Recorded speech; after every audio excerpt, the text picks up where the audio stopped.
محمد مصطفیٰ صلی اللہ علیہ وسلم کی بارگاہ مقدسہ میں درود کا نذرانہ پیش کریں اور پڑھیں بآواز بلند اللہم صل علی سیدنا و مولانا محمد معدن الجود والکرم وآلہ وبارک وسلم صلاة و سلاما علیک یا رسول اللہ صلاة و سلاما علیک یا حبیب اللہ صلی اللہ تعالی علیہ وسلم۔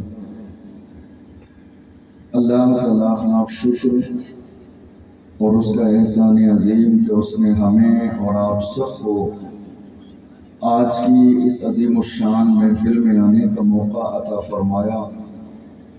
اللہ کی بارگاہ میں دعا ہے پروردگار عالم ہماری اس محفل کو اپنی بارگاہ میں قبول فرمائے۔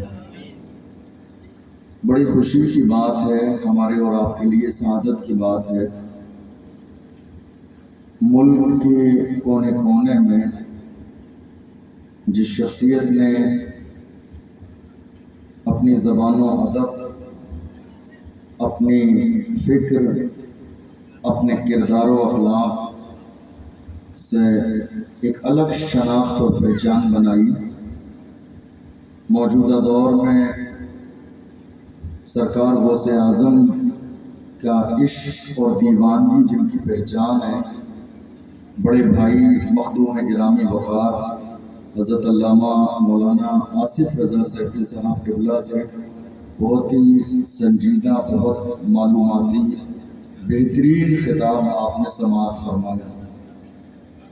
اللہ بڑے بھائی آصف رضا سیفی صاحب کی عمر میں برکتیں عطا فرمائے، اور جس طرح وہ محبت کرتے ہیں اللہ انہیں ہر لمحہ سرکار غوث اعظم کے فیضان سے مالا مال فرمائے۔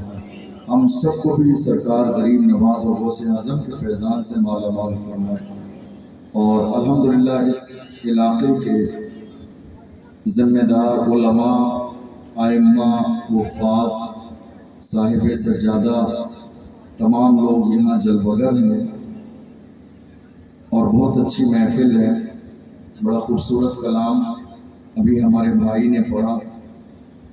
آپ یقین جانیے ایسا لگ رہا تھا کہ وہ کچھ دیر اور پڑھتے رہیں اور ہم لوگ سنتے رہیں، ایسا ہے یا نہیں؟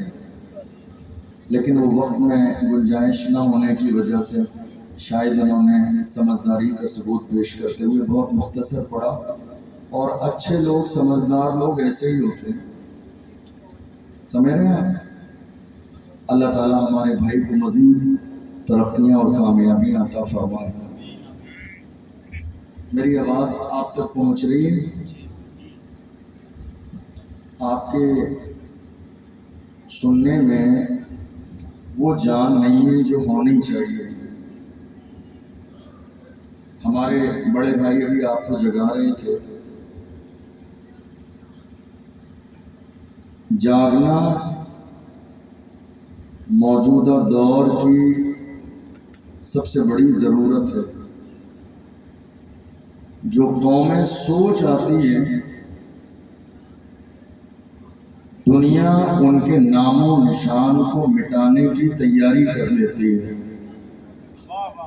اور جو قومیں جاگتی رہتی ہیں تو بھونکنے والے کتوں کی اتنی اوقات نہیں ہے جو میرے نبی کی شان میں گستاخی کر سکے۔ جو قومیں خاموش رہ جاتی ہیں تو لوگوں کو لگتا ہے کہ یہ اب ختم ہو چکے ہیں، اب ان کا وجود مٹنے والا ہے۔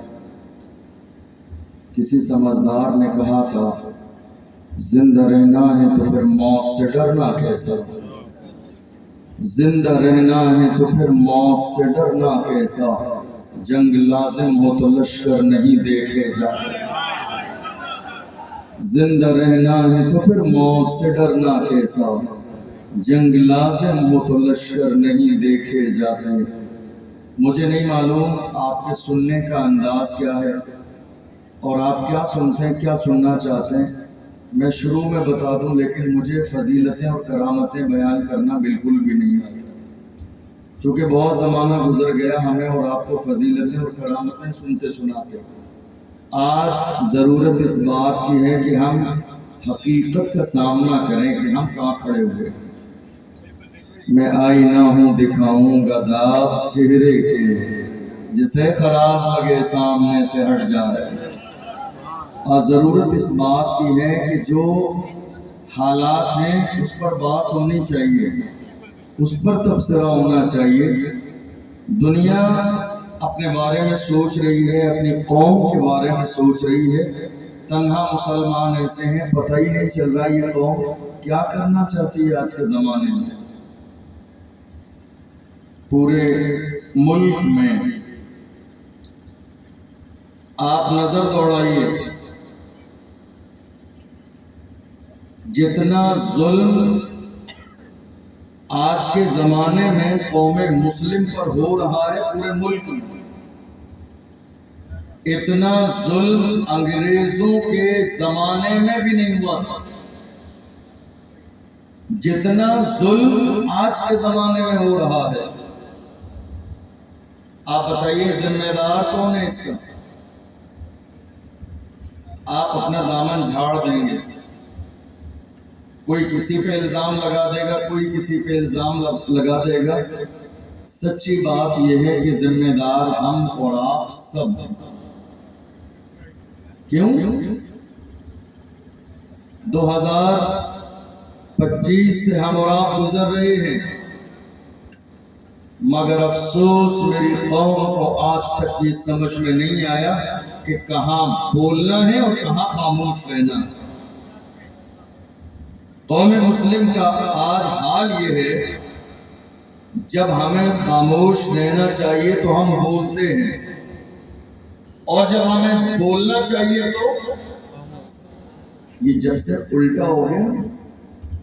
ہمیں بولنا کب چاہیے تھا؟ جب حضور کی عزت کی بات آئی تھی۔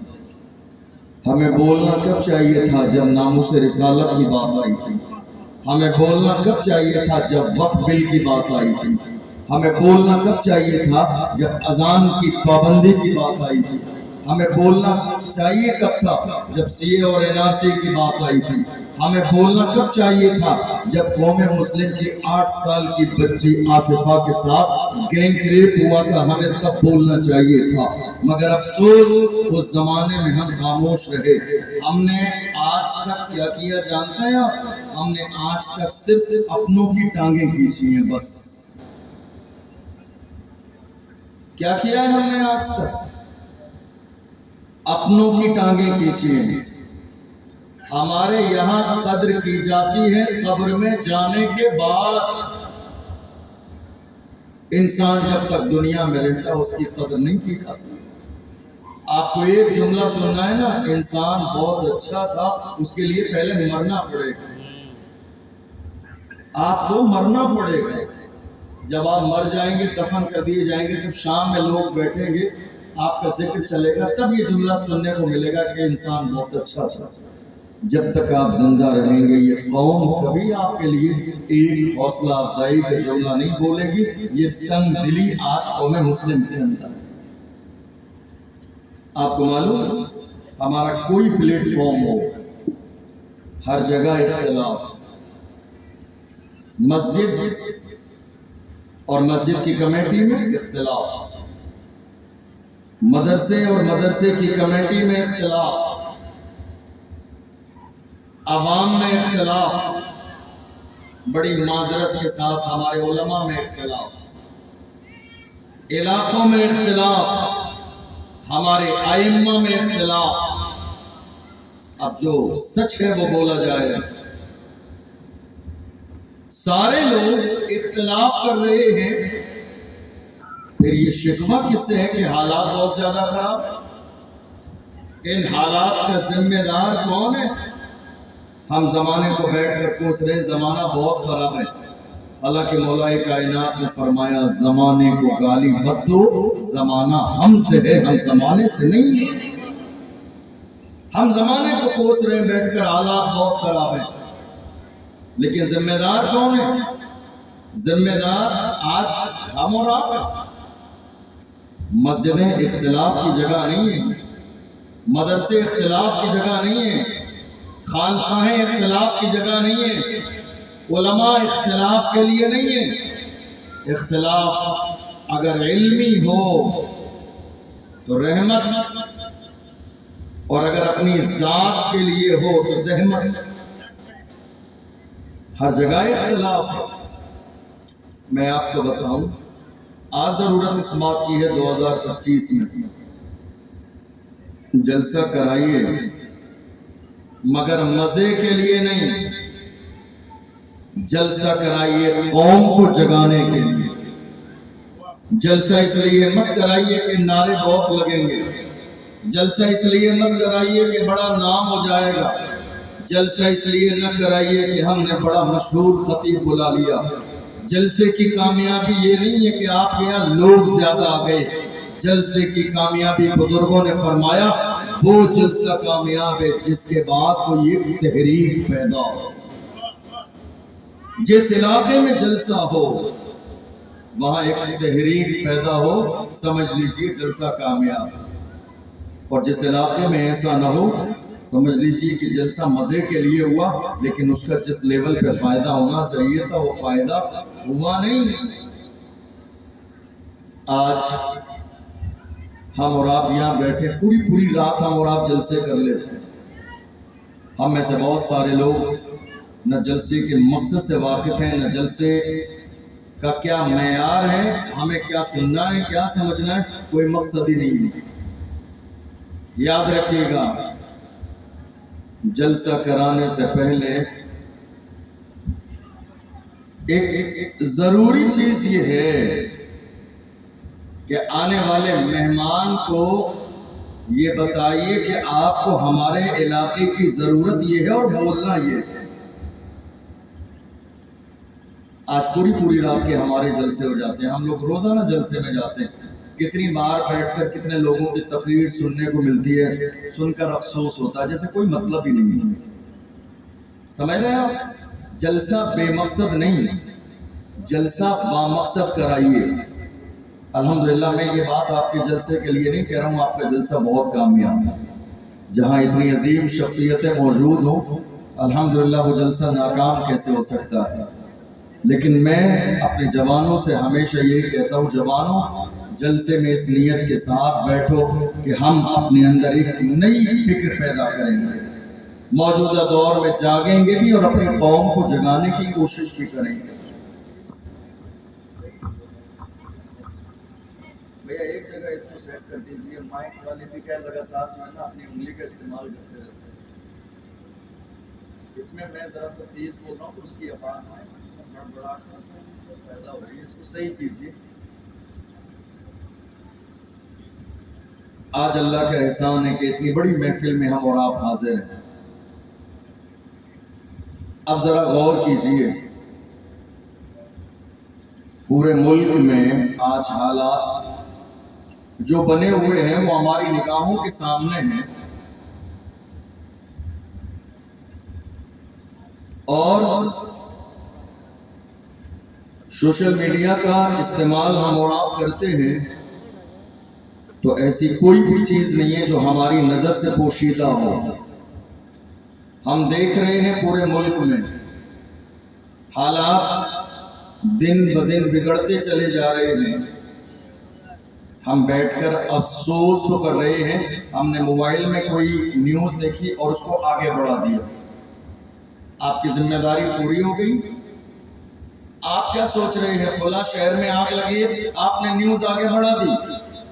آپ کو اس بات کا احساس نہیں کہ یہ آگ تیزی کے ساتھ آپ کے شہر تک بھی آنے والی ہے. یہ جو نیوز آپ نے آگے بڑھائی ہے، یہ آگ آج نہیں تو کل آپ کے دروازے تک بھی پہنچے گی، لیکن آپ نے اسے نظر انداز کر دیا. آج حالات ملک کے کونے کونے پر ہماری نگاہوں کے سامنے ہیں. ہمارے ہاں سب سے افسوسناک صورتحال یہ ہے کہ جس موضوع پر بات ہونی چاہیے اس موضوع کو ٹچ بھی نہیں کیا جاتا ہے، اور بڑی کانفرنس اور جلسے مکمل ہو جاتے ہیں. آج حالات اتنے زیادہ بگڑ گئے، کوئی ایسی چیز باقی نہیں ہے. ہماری اور آپ کی جو سلامت ہو، ہر چیز پر حملہ ہے. مسجد سے لے کے مدرسے تک، مدرسے سے لے کے خانقاہ تک، خانقاہ سے لے کے نماز تک، نماز سے لے کے ہمارے علماء تک.